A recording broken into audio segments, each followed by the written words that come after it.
Chiudiamo questa lunga parte dedicata al maltempo con i contraccolpi politici e la reazione del presidente del Veneto Luca Zaia, che è pronto a chiedere lo stato di calamità. A Palazzo Balbi sanno bene cosa sia l'emergenza acqua dal 1966 e il governatore Zaia non esita a definire catastrofico l'evento di queste ore. Per noi è già stato d'emergenza, calamità da riconoscere a livello nazionale e riconoscere risorse ai nostri comuni e ai nostri cittadini. Abbiamo oltre 150 sfollati, un morto, persone ricoverate in ospedale. Direi che questo è già stato di calamità ed è una catastrofe.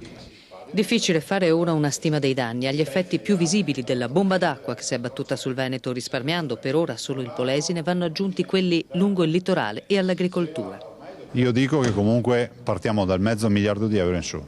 La giunta straordinaria ha però evidenziato come almeno laddove sono stati eseguiti gli interventi successivi all'alluvione del 2010 non ci sono stati problemi. Circa 300 opere, ha spiegato l'assessore regionale alla difesa del suolo Maurizio Conte, per un importo di 105 milioni. Al lavoro sin dall'inizio dell'emergenza circa 2000 volontari, allestiti 3 campi di accoglienza e, ha chiarito l'assessore alla protezione civile Daniele Stival, abbiamo potuto verificare che i modelli di previsione che abbiamo adottato sono attendibili. Il punto sono gli attesi bacini di laminazione.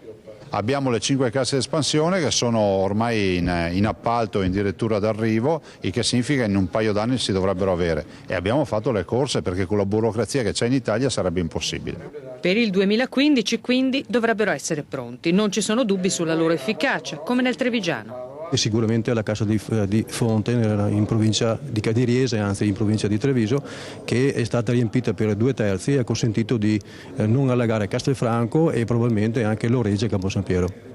Certo è che, ha concluso Zaia, già commissario per l'alluvione del 2010 e per il terremoto, servono poteri speciali per superare la burocrazia e finanziamenti. La verità è che oggi noi abbiamo le casse vuote e chiediamo assolutamente che intervenga il governo.